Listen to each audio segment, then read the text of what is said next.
Hello, I'm Carl Jacobs, and in daily life, I'm the co-founder and CEO of Apicbase. In this podcast, I'll be looking for answers on how to grow and scale your food service business. I'm talking to numerous experts who've done the same in the past. Welcome to the Food Service Growth Show. In this episode, I talk to Stephan Leuschner of Rational. His name will sound familiar to many of you in the European hospitality industry. His trends talks on YouTube are a treasure trove of insights on ghost kitchens, new technologies, and restaurant concepts. In recent years, there has been a huge boom in this business model, and that begs the question, where does it all go? That's why I am happy to talk to Stephan today to hear his views on the state of affairs of off-premise dining in Europe.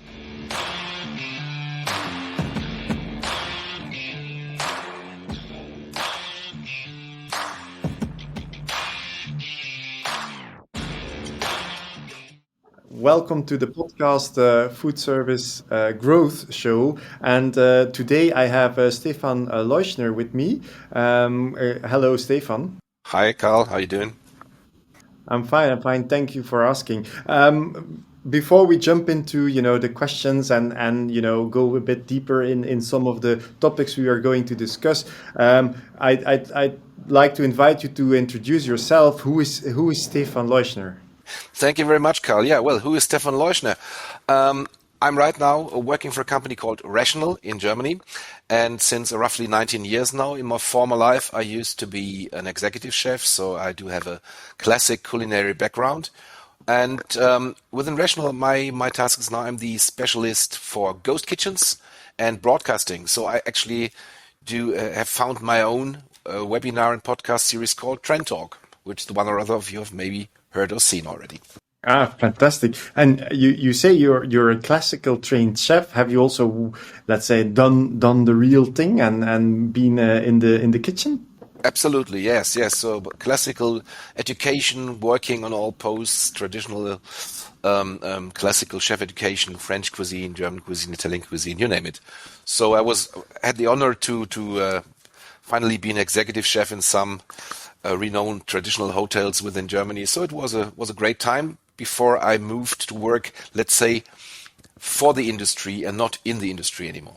This was my change some 19 years ago. All right. And what was the reason for that change? Is it the classical, I didn't want to do the long nights anymore? Or was there any specific reason why you chose to work for the industry? I think it was the excitement to see something new, and also the role which was offered to me that time was also connected to traveling all abroad in the world, to Asia, to foreign places. And of course, this was very exciting to see the industry from another perspective and to learn people all around the globe, to meet them. So it was a great opportunity.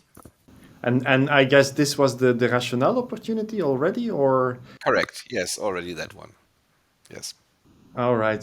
So maybe can you give us a bit of insights on Rational? Of course, most of the podcast listeners will know that they build ovens and have maybe even the best ovens in the world. But still, I mean, can you give a bit of an insight? What is your role at Rational? What is Rational doing? What's the future for Rational? Of course. Well, as you said, many of you may know Rational, of course, as a manufacturer for kitchen equipment, professional kitchen appliances. We do have two products, which is the iCombi, the Combi steamer, and the iVario, which is a kind of multifunctional cooking equipment.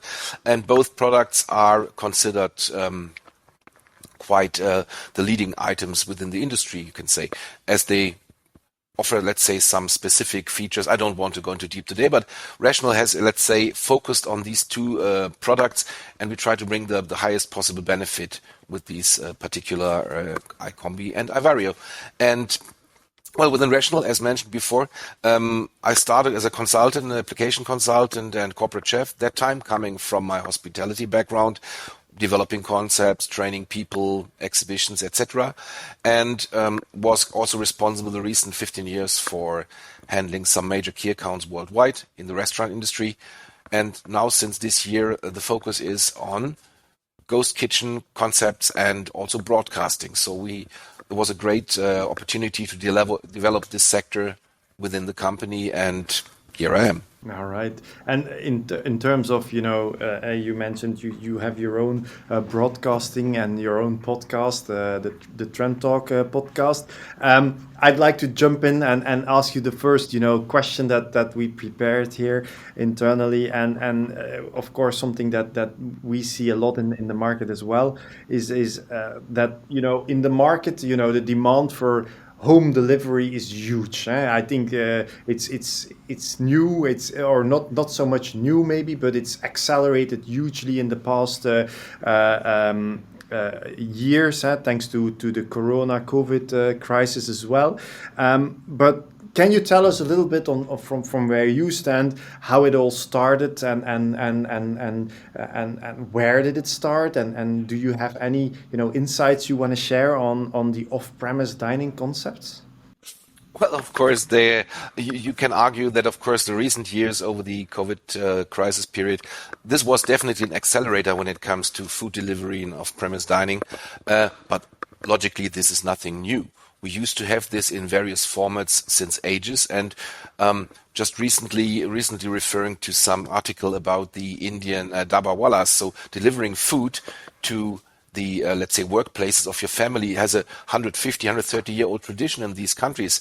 So there has always been a relation between bringing food to work. You can, for example, look at the traditional examples in England in the later 19th century during the Industrial Revolution, when people had to work in the coal mines, in the shafts. So what they already got, they got their food delivered, or this was the invention of the pie. So when people created food, which was easy to transport, easy to take with you. So off-premise dining has always been relevant and, well, later developed into, let's say, brick and mortar staff canteens. But initially people were depending on getting their food delivered, and this has evolved. Even 5, 6, 7 years ago, some markets which actually caught my attention when I was in China that time. 10 years ago, it was quite common that you go for a lunch break in a restaurant or in a food shop or some street hawker just to get your food over lunch. 5, 6 years ago, it was rarely common anymore. People were simply staying at their offices and food was delivered already. And interestingly, one and the same food driver or pickup person came 3, 4 times to the same office in a row. So there was still some room for improving, let's say, the logistical aspect. But eating off-premise and getting food to where you are is nothing new. But here in Europe, I would say for us, we got the appetite recently more or less during the necessity, when there was no opportunity for us to go dine in. Both customers and operators had to change their solutions. So many restaurants had to pivot or had to offer additional delivery or pickup options. And technically seen, I would say people love convenience, but we were not, let's say, too familiar with it. If you go to the United States, the UK, even the Middle East, this has a more year-long tradition.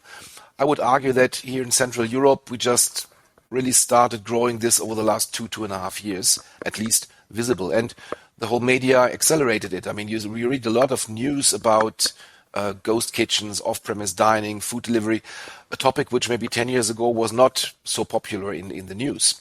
And I would say there has been a lot of things have happened, but it became an integral part of our daily life. So I must say.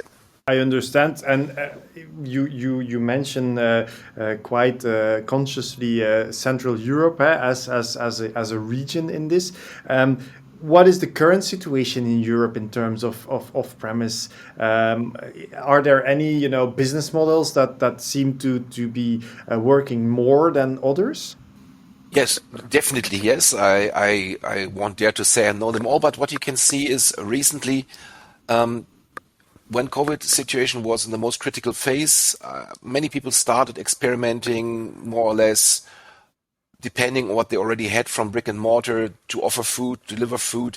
Some coming with a non-hospitality background took the opportunity and started their own enterprises, mostly connected to some IT solutions or some delivery platforms. So we have a lot of players coming from the non-hospitality sector, or genuinely, but all these startups and concepts, some of them grow, some of them didn't make it over the last 2 years. What you can see at the moment is that there is a trend going back to develop rather some kind of hybrid models, meaning integrating the opportunity, for example, of pickup into the ghost kitchen operation. So it's not a completely dark or cloudy or hidden area anymore.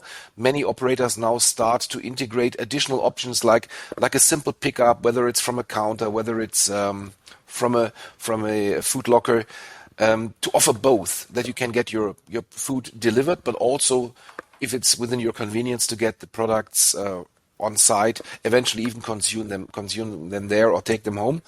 And this seems to become a popular solution, at least when it comes to Central Europe, where, let's say, there might be more benefit for both, for the customer and for the operator, to reduce the costs, to still create a fresh product and the choice we are now appreciating coming from the virtual brands world, but also for the operator, once again, to get more feedback from the customers. So this also will help them to develop, to improve. And an interesting topic, just let me tell you a little example. I had a discussion with some restaurateur in Germany recently, and over the pandemic, he started delivering. He had to close the restaurant, but he was quite successfully operating a delivery operations with a somehow, let's say, limited menu. Now, as there is again the opportunity to have more dine-in customers and people are coming back, I asked him, "Do you still do the delivery?" He said, "Yes, but only until 12 at lunchtime and maybe after 3 p.m. because in the main time I want to focus back again on my customers in-house, and I don't have time to do both at the same time." And I said, "Why?" He said, "The reason is quite simple. As much as we like the additional business of delivery, we still have the benefit of offering beverages when it goes to the in-house dining. And as we all know in the hospitality business, beverage is a very relevant aspect to create the necessary margin ultimately, because it's a mixed calculation. If you have, let's say, some presumed cheaper items, they may bring you ultimately more margin. And that's why I said, no, if it's in-house dining time, I focus on my guests, but I still leverage the opportunity in the weaker time periods over the afternoon or in the later morning to create some additional revenue and create nice, let's say, day part management. Yeah, very interesting topic actually, and maybe the person also considers the margin that he has to give to the delivery guys into this as well. But I wanted to jump back a little bit before what you said is. You mentioned that in this dark kitchen space or the host kitchen, ghost kitchen area, that also a lot of non-hospitality businesses are, joining the party. Let's say one thing that I wonder is in the traditional hospitality business, what makes the difference is two things. It is the food. But it's also the concept. It's the experience you give to people when they come to their restaurant.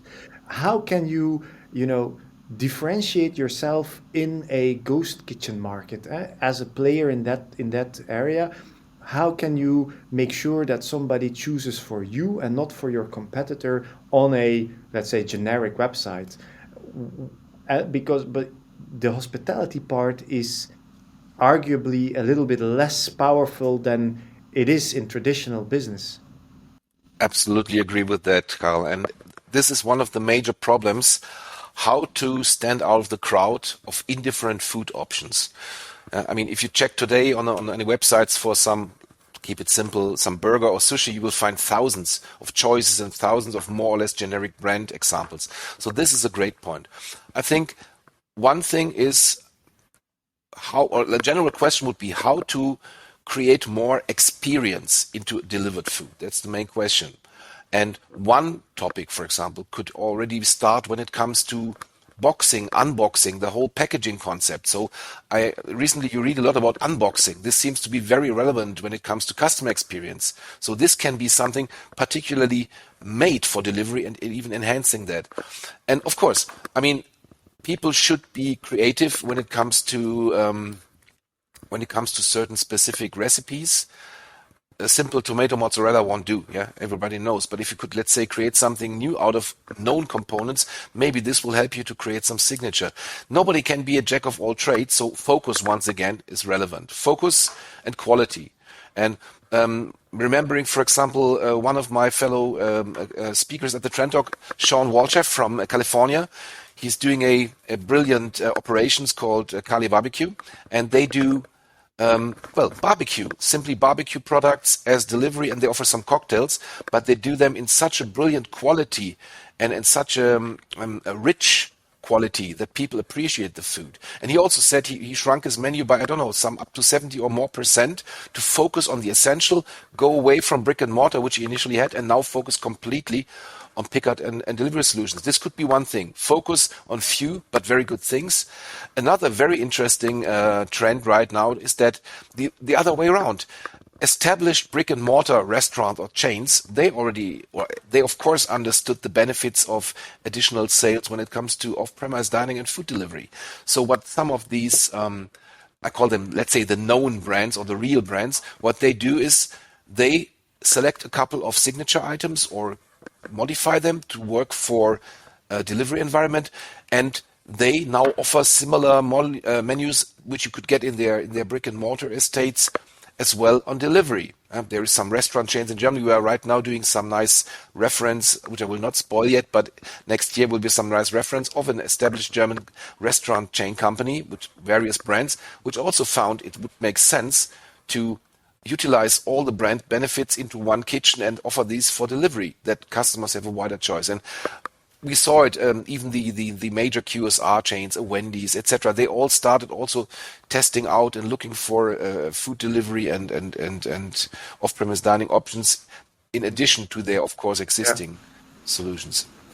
Yeah, of course, yeah, they do these experiments, and of course they see probably also the revenue go up from that perspective. But of course, a Wendy's can play the Wendy's card. Everybody knows what they do, and if you order it, the only thing, of course, it's a very difficult thing, but the only thing they need to do is make sure that the quality is as expected.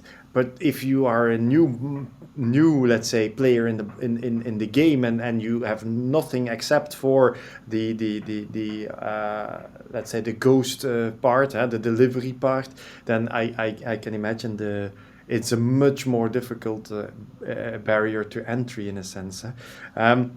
If you look into Europe today, can you identify some markets in which delivery is much more powerful than in other markets, or is there any particular market that is very going forward in delivery?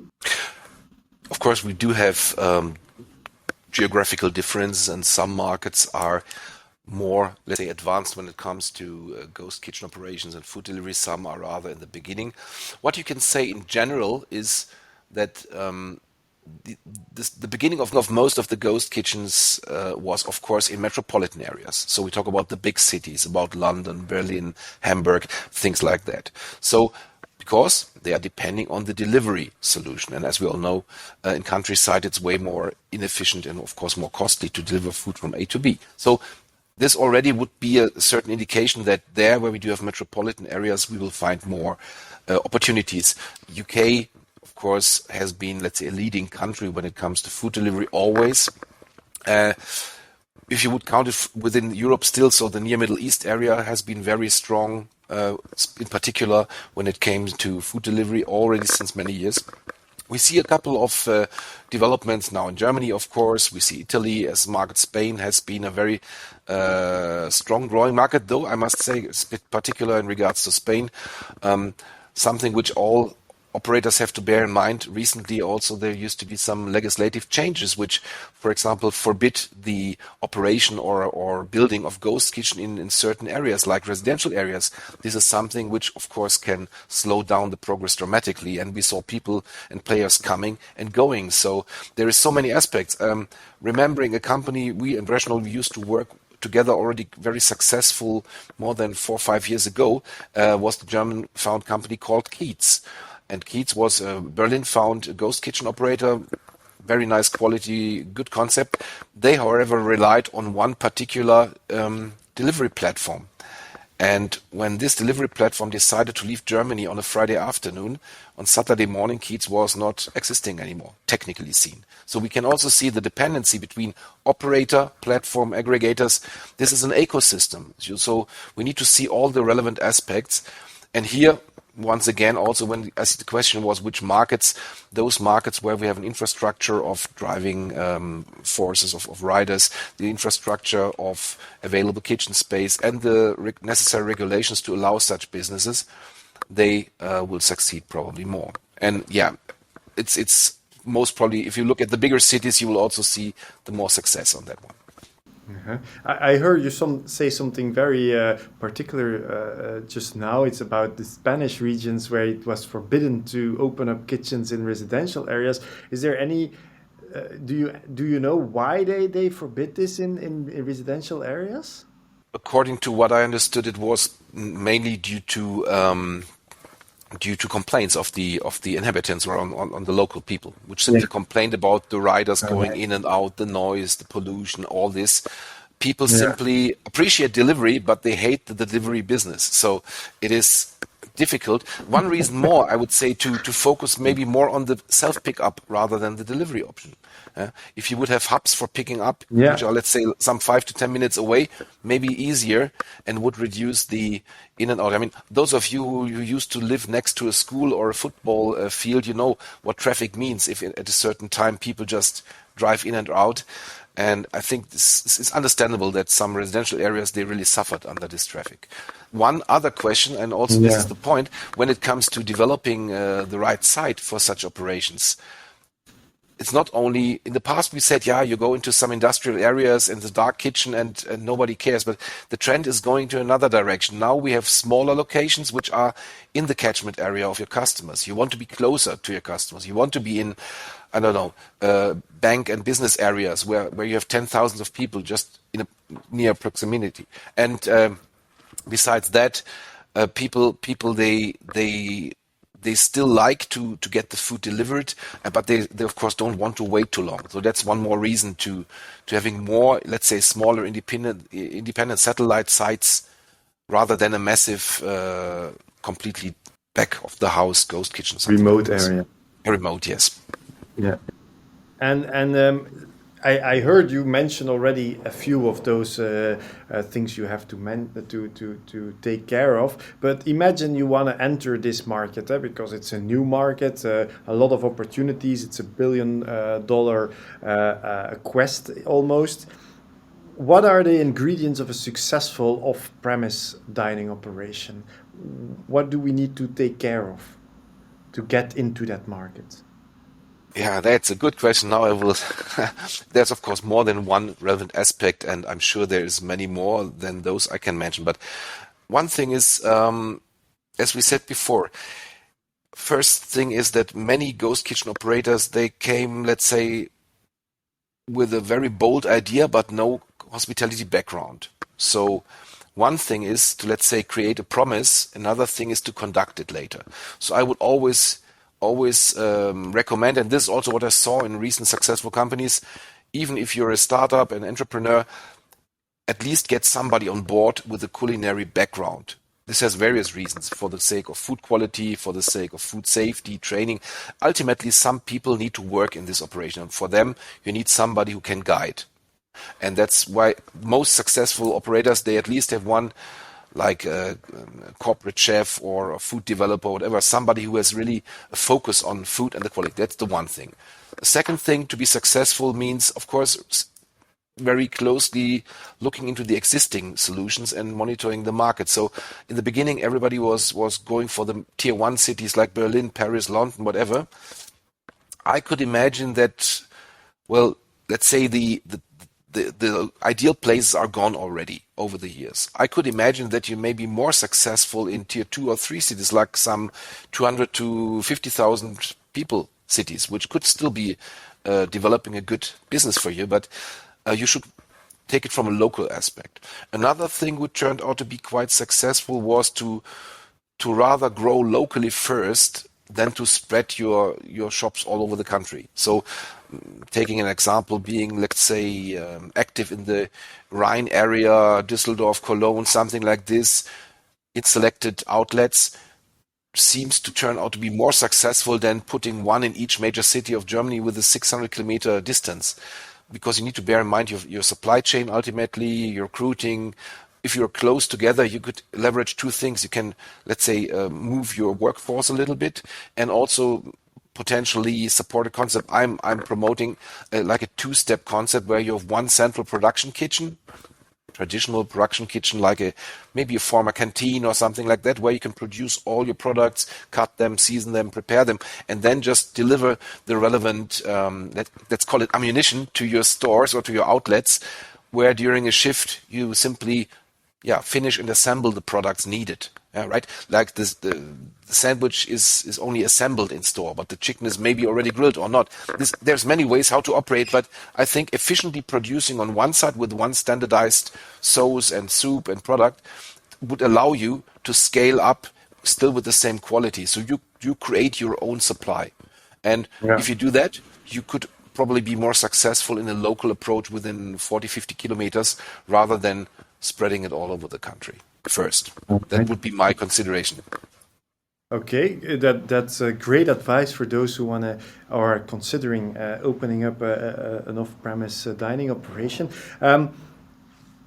Maybe also asking the other question is, what are the challenges of delivery today? And not just for a starter, just in general, the market. I mean, I guess that, it's a huge opportunity, but it also brings huge risks. Can you, give us a bit of insights on the risks that these delivery markets have? There are a lot of, let's say, food traps when it comes to food delivery. And I would say starting with the very first one is your brand. Your brand can become a trap. Very, very important when it comes to working in the fast-moving and changing virtual environment is you need to be flexible. You need to stay flexible. You need to do what the customers want to have and not vice versa. It's not that you build a brick and mortar, celebrity-driven, concept-driven product where people come because they want to see you or sit there. It's really, in the beginning, you need to fulfill the needs and find out what your particular customers in this area need, which demography, whatever, is there where you want to offer. So one rule should be, don't fall in love with your brand.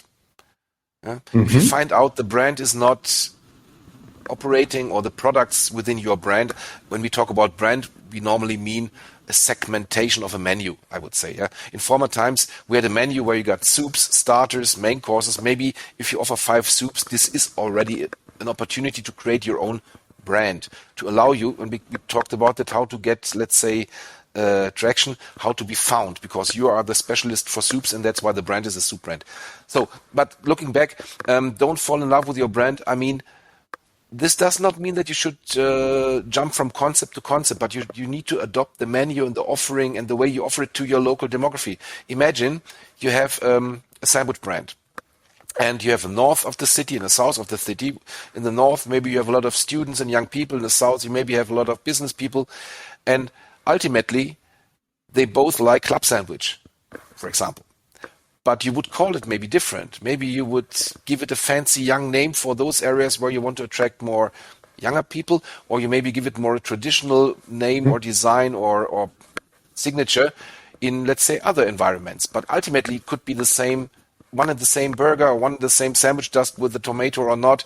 So use the toolbox you got of products, but try to fit them to the demography and to the needs. So that's why if the brand is called Carl's Burger and people don't like it, hey, then call it Stephan's Burger and no problem, So this could be an example. Very good, yes. I totally get that. Another problem, of course, is something which is not only affecting the delivery sector, but also the hospitality as a whole. And this is something in particular for startups, is the whole topic about labor and availability of qualified labor. As we know, it's very tough to get a chef, to get people who are, let's say, skilled in this segment. Therefore, the whole entire food delivery sector already is relying on, well, let's say, trained staff, not fully trained chefs, but people, cooks who are trained in the business, part-timers. It's let's say a slightly lower skill level than we expect in a full restaurant. So what does that mean? You still have the same challenge. You want high quality food in perfect hygienic condition, served warm, served as good as possible in every location. And here's something where, and that's also one of the reasons why I think from Rational with our products we are quite successful in this, in offering solutions. Here you need smart and clever technology, which also helps you to cook and produce and prepare your food everywhere the same without, let's say, the need of massive training, and that everybody can operate and produce according to your standards everywhere. So that's important, keeping the standards. And thirdly, also coming back to the equipments I was mentioning, if you would use an iCombi, for example, you have a flexible operation equipment. And flexibility, I said before, is key. So today we want to grill chicken breast, tomorrow we want to make a kebab, next day we want to bake bread, because the demand changes and the brand changes. But with the right setup from the beginning, multifunctional products on small space, which are easy to operate, like our products, for example, this will guarantee you that you got a basis for operations for the next years, even if the circumstances and brand demands change. I think that's very important to have a forward thinking about what's working today is not necessarily working next 2 years. So you need to be always willing to change and flexible, but still keep the core of your operations. Maybe something that we didn't touch on yet is the importance, or maybe let's call it the role of retail in this business. We just talked about new players in the block, also the restaurant chains that go into the dark kitchen space, but retail is also a player in this market. They are everywhere in the country. They do have a lot of produce already. People come there to pick up stuff. They do delivery already with their own stuff. What's their role in this market? That's a very good question. And as you said, retail already has, of course, given by the nature of groceries and products they sell, has already a very important position in the whole hospitality segment. Other way around, we talked about challenges before. Opening a ghost kitchen in a residential area is a big problem. Well, imagine an established retailer, he doesn't have these problems because he has already the fluctuation of customers. He has already the accessibility by cars and trains and whatever. He already has the parking abilities. So for a retailer, like a big supermarket, like the Kroger's, Walmart's, Aldi's, whatever of the world, for them it's quite easy to implement additional concepts into their existing premises because people are there already. Parking is there already. Given a ghost kitchen operations with additional pickup solutions, technically seen the retailers are already made for it. And we see more and more companies pairing up with retailers, like we can see in Canada, ghost kitchen brands. We see Kitchen United. We see in Denmark a new startup, Noah's. They were starting up with the Grofa. So there is more and more synergy. But the interesting thing is that the retailers, they understood there is a part of the cake they want to have, the food delivery, which also, if it's combined with the pickup, gives, of course, the customers more reason to go into a supermarket. And ultimately, it's all about, why do I need to go into a supermarket? That's the main question for them, to keep people in store so they buy more. And picking up the food could be a very important point to bring people to come to a Walmart or go to an Aldi or go to a Rewe or whatever, or to a Carrefour. And therefore, it's interesting that they understood they need to offer more. And you know, most of the established supermarkets, they already have some cafe or bakery in front of the supermarket zone. And now adding additional pickup options or additional order and delivery options is just a given. I see more and more of that coming, and I'm expecting more and more major retailers to implement such solutions. The main question I'm still asking myself is why the retailers don't do it themselves. Why they not just create their own brands and their own food. Maybe that's just the learning curve at the moment. Let's see what's happening in the next 3-4 years. I say on the long run, my feeling is that if you see the whole hospitality battlefield, so the fight for the stomach, in my opinion, on the long run will be won by the retailers because they have the products already, and nobody, imagine you imagine you buy your sandwich and your burger and you get a soft drink at retail price.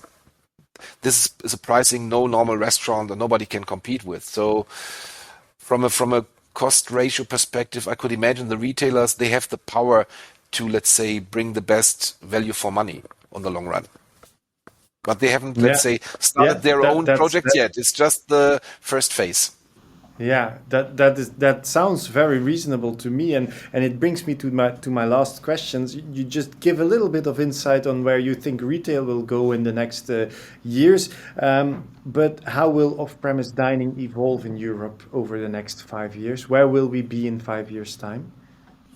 Yeah, once again, of course, a bold question. I just can let's say put my personal estimation in. So one thing for sure is that we saw an acceleration in the off-premise dining during the COVID period, which was exceptional because it was new and something started and everybody wants to be a part of it. So the acceleration, in my opinion, is slowing down a little bit, but I definitely see that food delivery and off-premise dining is there to stay.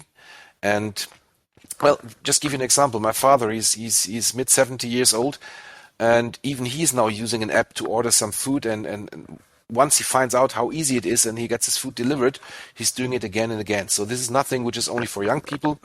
I think once you tasted the apple, you got it. But the question is, and this is my main question, how much space is left for new players? This is something we will see. So let's say the traditional ghost kitchen model, like web order, virtual brand, pick up, delivery, we have it. Yeah? The question is, there's here and there some spots left where there maybe are not too many established players, but we have it. The question, what's next? As I believe the integration of pickup solutions will most probably be more. Imagine train stations or airports or whatever, where we got these concepts already in many places of the world. I see this more coming.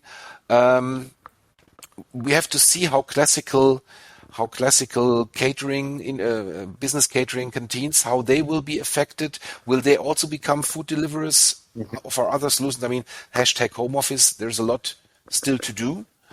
I also believe that we need, I hope that there will be some exceptional new developments offering more experience. Because let's say getting a mediocre burger and a pizza, no problem, we can do everywhere. But what could be the next step to create an experience for the customer, which still, and this is the big challenge, which still earns some money in the concept. Yeah? And we all can die in grace, but ultimately it should also be a concept which is sustainable, which is working. So we see some exciting concepts at the moment with mobile kitchen buses, cooking on the way or cooking in front of your house, delivering fine dining products to you, which is great from a customer experience. And I like the idea, but I'm still concerned if this will be a really money-earning concept on the long run. So this is what we have to see. There is no black and white. There will be some gray zones. I think that some players like caterers or retailers, they will definitely go into that business. That's my prediction for the next years. But off-premise dining and food delivery is there to stay. It will stay. I don't believe we have seen the peak yet, but it will, of course, not rise forever. At a certain point, it will stabilize and we'll have some established players. And these brands maybe will be the new, I don't know, McDonald's and Burger Kings of the future. We never know. So this is where new players will establish themselves. All right. That's very interesting. For now, I thank you very much, Stephan. I remember that you don't fall in love with your own brand, which is a very nice one. But thank you very much for now and for joining us on this podcast. And see you next time. Thank you. Great pleasure. That was my conversation with Stephan Leuschner. I hope you enjoyed it as much as I did. I heard some interesting things, such as don't fall in love with your own brand, the power of on-premise in an off-premise environment, and spend time on the unboxing experience. If you like this episode and can't wait for more, subscribe to our channel and don't forget to check our previous episodes. That's all for now. Until next time.